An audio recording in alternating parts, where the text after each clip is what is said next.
Salut à toutes et à tous, c'est Erwan Le Havrais. On se retrouve donc pour cette vidéo après match de cette défaite lourde en conséquences pour les Ciels et les Marines. Défaite 1-0 contre le FC Nantes. Défaite compliquée, surtout catastrophique parce que pratiquement tous nos adversaires directs ont réussi à faire de bons résultats. Hein. La plupart de nos adversaires directs ont gagné. Clermont qui obtient un match nul. Voilà, il n'y avait pas scénario plus pire que ça pour les Ciels et Marines. Et voilà, on va rester ensemble et on va débriefer en tout cas cette rencontre ensemble. Alors c'est parti.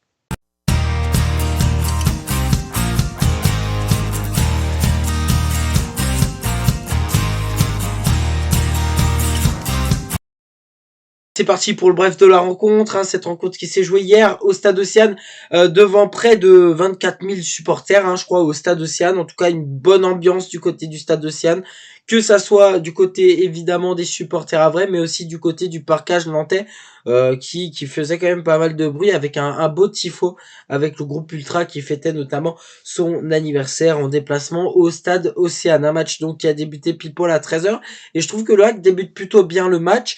Bref, il n'y a pas grand chose à dire. Hein. On va vraiment faire le bref très rapidement parce que j'ai envie de passer vite fait au 100% hack. 0-0 à la mi-temps, de retour des vestiaires. Le hack essaiera à plusieurs reprises d'attaquer, de marquer. Malheureusement, sans réussite. Puis Money Time, fin du match. On sait que c'est souvent difficile pour Nantes dans le dernier quart d'heure des matchs. C'est là où ils encaissent le plus de buts. Et donc, moi, je me disais, franchement, ça y est, on va le faire. Surtout que le hack était aux alentours donc de la 75e, 76e minute de jeu, dans un temps plutôt fort et c'est vrai qu'on a enchaîné des frappes avec notamment André Ayou, voilà, fin de match Mohamed Bayo. Puis en fin de match, on a l'impression que le hack a totalement laissé libre cours à l'ultra offensif.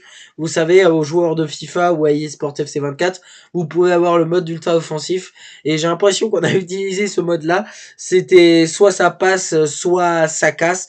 Et malheureusement, c'est cassé puisque le hack s'est fait prendre dans une contre-attaque qui fait débat puisque d'après Runa Sanganté, il y avait faute. Bon, moi, j'ai pas forcément d'avis tranché là-dessus. Dans tous les cas, on se prend la contre-attaque et Kander Bamba qui permet au FC Nantes de marquer dans les toutes dernières secondes de ce match et qui met la clim tout simplement au stade Océane, qui est tout simplement abasourdi, qui est tout simplement abattu, puisque quelques secondes auparavant, le hack était à deux doigts de marquer le but qui était pratiquement synonyme de balle de match. Donc ouais, c'est un but qui à ce moment-là est difficile à encaisser parce qu'il y a de la frustration, parce qu'on savait que c'était un match qui était très important. Mais voilà, concernant le bref de la rencontre, victoire du FC Nantes, 1-0. Et c'est parti donc pour notre 100%, c'est parti donc pour notre 100% hack. Cette fois-ci, c'est bon. Euh, défaite catastrophique. Je pense qu'il n'y a pas d'autres mots parce que il y a rien de pire que de perdre dans les derniers instants d'un match. D'autant plus que voilà, on méritait un meilleur sort. Je dis pas que Nantes mérite pas sa victoire. Voilà, ils ont tout fait pour pouvoir avoir cette occasion et ils ont concrétisé ce que nous on n'arrive pas à faire.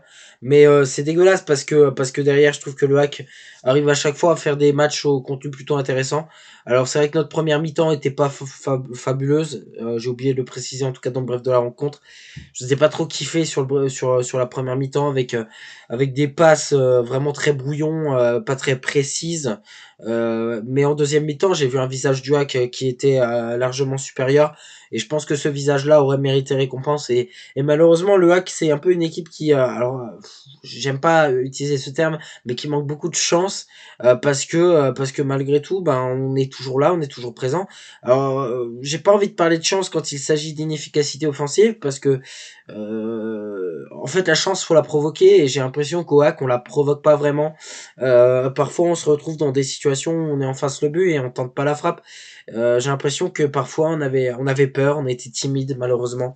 On a été trop gentil avec l'adversaire et on s'est fait punir. Je pense qu'on a été trop sympa.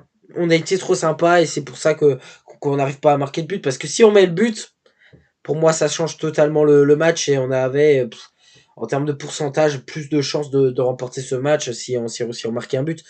Donc voilà, c'est dommage, mais c'est aussi un jeu très dangereux avec qui le hack joue parce que voilà, perdre en soi, comme je le dis et comme je l'ai dit, comme je dirais plutôt, c'est pas grave en soi, perdre des matchs, voilà, ça arrive, mais ça commence à faire beaucoup. Ça commence à faire beaucoup là. Je crois sur les 11 derniers matchs, le hack a peut-être marqué un but dans le jeu quand même. C'est pour dire l'inefficacité offensive, à quel point c'est cata. Voilà, je veux dire, on est dans une situation qui est très compromettante. Là, le hack est peut-être même virtuellement barragiste, hein, puisque je le rappelle que Lorient est 16e, donc juste derrière nous, avec 2 points d'écart, mais Lorient n'a pas encore joué, puisque les matchs, notamment des... Excusez-moi, des petites remontées. Non, je vais reprendre. Oui, Lorient n'a pas joué son match puisque les clubs européens donc étaient un peu voilà étaient mis en repos si vous voulez sur cette journée de Ligue 1. Donc Lorient est en théorie devant le hack et le hack est plus en position de barrage actuellement possiblement. En tout cas, donc voilà, le constat il est là, c'est que Nantes s'est envolé à 3 points et après derrière les équipes elles sont un peu échappées, hein, les équipes avec qui on jouait dans la même catégorie. Hein. Donc voilà, Toulouse, Strasbourg, Montpellier, c'est des équipes qui se sont un peu plus échappées et qui ont pris un peu plus voilà, eux sont quasiment a priori maintenus. Alors cette défaite elle est terrible. Elle est terrible, je pense pour nous en tant que supporters évidemment, mais pour les joueurs, je pense qu'elle est terrible parce que je pense que franchement moi je trouve que les joueurs ils se défoncent sur le terrain. J'ai rien à dire contre eux, ils m'ont eu le maillot. Mais c'est rageant parce que punaise, si on serait meilleur offensivement, punaise, on ferait tellement du sale dans cette Ligue 1. On ferait tellement du sale dans cette Ligue 1. C'est ouf quand même à quel point, si on aurait réussi, si on avait réussi à régler ce problème-là, à quel point le hack aurait largement plus de points. C'est incroyable dans la situation qu'on est en train de se mettre. Il y a une partie des supporters qui, eux, n'y croient plus, qui se disent que le hack va descendre. Pour moi, ils ont tort de penser ça. Il reste encore 5 matchs. Mais d'un autre côté, le hack s'effondre. Et là, je peux pas leur donner tort. Le hack s'effondre. Totalement. Alors maintenant, il va falloir remonter sur le cheval après être tombé. C'est la meilleure solution. Être un champion, c'est perdre, c'est assumer, remonter et gagner. Et moi j'attends ça de notre équipe. Le match contre Metz, il est d'une importance capitale. Ce match contre Nantes l'était déjà, mais il devient encore plus important. Parce que le danger, il est là maintenant. Parce que les autres équipes, elles ont réussi à gagner les matchs. Ce que nous, on n'arrive pas à faire. Alors, va Dieu, j'espère juste qu'ils arriveront à avoir un peu plus de chance. Mais pour avoir cette chance, il faut pouvoir la provoquer. Il faut frapper. Faut pas avoir peur, les gars. J'en en voudrais, mais strictement jamais à un joueur qui prend l'initiative de frapper. Si effectivement il n'y a pas de copain à côté, qu'il n'y a pas de meilleure solution. S'il faut frapper, il a qu'à frapper. Quitte à la foutre dans la tribune, ou à droite, ou à gauche, ou dans le ciel, j'en ai rien à foutre. Mais tentez-moi de frapper. Il faut tenter. Parce que si on tente, un jour ça va rentrer. Et si tu tentes pas, tu ne marques pas. Et tu ne marques pas, tu ne gagnes pas. C'est aussi simple que ça. Aujourd'hui, je suis fier des joueurs parce qu'ils se battent. Mais offensivement, c'est pas assez. J'en attends plus. Voilà. Ça, c'est dit. Maintenant, concernant le maintien, comme je l'ai dit et comme je le dirai toujours, peu importe ce qui arrivera à l'équipe, je serai toujours là. Je serai toujours supporter. Est-ce que c'est le cas des gens qui sont au stade de Sian, qui sont allés voir les matchs de Ligue 1 depuis le début de saison? Est-ce que ces gens-là, en cas de relégation en Ligue 2, seront encore dans les tribunes du stade de Sian? Ah ben je pense que il y en a certains que non. Parce que ces gens-là sont des profiteurs. Alors je suis pas en train de critiquer ces gens-là, c'est bien que le stade se remplit. Voilà, c'est pas le sujet aujourd'hui à aborder sur cette vidéo, mais malgré tout c'est important. C'est de se dire, est-ce que le soutien restera total, même en cas d'échec? Parce que oui, la relégation serait un échec. L'échec de notre projet de nous maintenir, de monter, de maintenir le club. Mais peu importe ce qui arrive, si on est relégué, l'important c'est le rebond derrière. C'est de se dire, si on est relégué en Ligue 2, qu'est-ce qu'on va faire en Ligue 2? Est-ce qu'on va aller là, on va être en Ligue 2 pour refaire 15 ans? Ou est-ce qu'on va aller en Ligue 2 pour reprendre des bons résultats, se rebâtir une équipe et remonter directement? Et ça va être important. Maintenant, on n'est pas là à penser à la relégation. Si on est barragiste, ça sera un match qui sera compliqué contre les vainqueurs de play-off de Ligue 2 sur un match aller-retour, mais on a l'avantage de jouer le match retour à la maison, celui qui déterminera l'issue de maintien ou de relégation. Ou alors, on arrive à se maintenir directement. Et ça, ce serait merveilleux. Mais voilà, le match contre Metz là qui arrive, c'est un match capital. Capital, parce que si on perd, Metz il passe devant. Et avant, il y avait je ne sais combien de points d'écart entre Metz et Le Havre. Mais sur notre phase aller, le hack était incroyable, les gars. C'était incroyable. Là, Metz, ils gagnent contre le hack, ils sont devant. Ils sont devant. Donc, ben Dieu, Metz, faut pas croire, ils vont venir pour aller... Ils vont venir pour gagner le match. Hein. Ils vont venir pour gagner le match. Bref, le match de Metz, la vidéo avant-match, ce sera évidemment ce week-end. Donc j'ai pas forcément envie de parler de ce match, mais j'ai envie de parler de l'avenir. Parce que derrière, on aura le déplacement au Parc des Princes. Parce que derrière, on va jouer à Nice. Parce que derrière, avant on jouera contre Strasbourg. Après on ira à Nice. Et je veux pas le dire, mais le dernier match, c'est pas un cadeau. C'est l'Olympique de Marseille. Alors oui, l'Olympique de Marseille, on peut s'attendre à tout et à rien. Parce que c'est vrai que c'est une équipe qui est très forte comme très nulle. Mais d'un côté, tu peux pas déterminer ton maintien sur l'Olympique de Marseille, mon gars. Parce que là, ça va être compliqué. Et encore, on a l'avantage, c'est que ce dernier match, il se joue à Océane. Bref, dans tous les cas, ça va être compliqué. On le sait, encore plus avec cette défaite.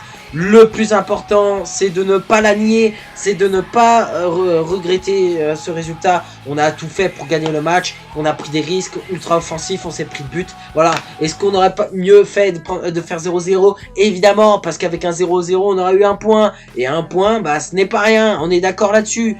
Mais malgré tout, on a pris des risques. Est-ce que ça valait le coup? Pour moi, oui, ça valait le coup. Mais par contre, ce que j'attends vraiment des joueurs et de l'attitude des joueurs, mais 20 Dieu, prenez plus de risques. Parce que franchement, vous jouez bien, les gars.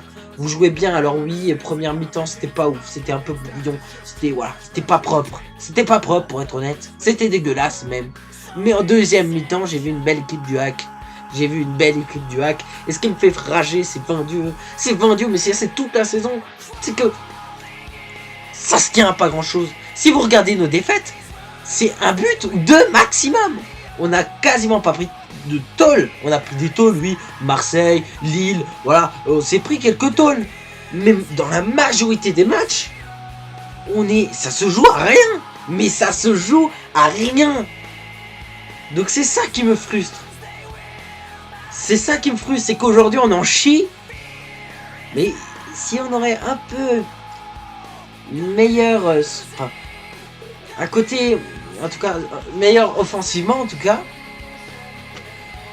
franchement, on serait plus haut. Et je le dis sans problème.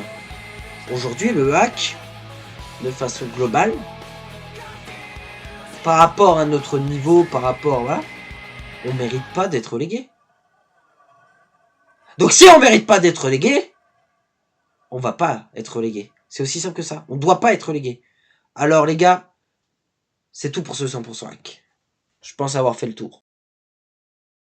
voilà, c'est tout pour cette vidéo. Merci à tous d'avoir suivi. On se retrouve évidemment le week-end prochain. On ne lâchera rien jusqu'au maintien. On le savait au début de saison que ça allait être compliqué. Ça l'est, ça y est. On est encore une fois dans le dur. Mais on ne lâchera rien parce que la devise des Havrais, c'est de ne jamais rien lâcher. Alors ne lâchez pas les gars. Soyons fiers d'être Havrais.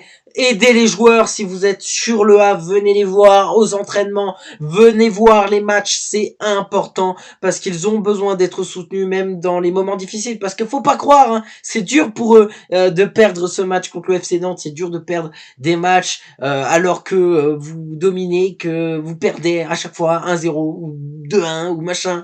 C'est dur pour les joueurs et si vous les soutenez, c'est déjà un plus. Alors je vous encourage vraiment si vous êtes sur le Havre à venir régulièrement, si vous avez le temps, bien évidemment, hein, puisque votre vie professionnelle ou privé évidemment prioritaire. Le hack ça reste une passion, mais malgré tout, voilà, c'est vrai que ils ont besoin de vous, ça c'est certain.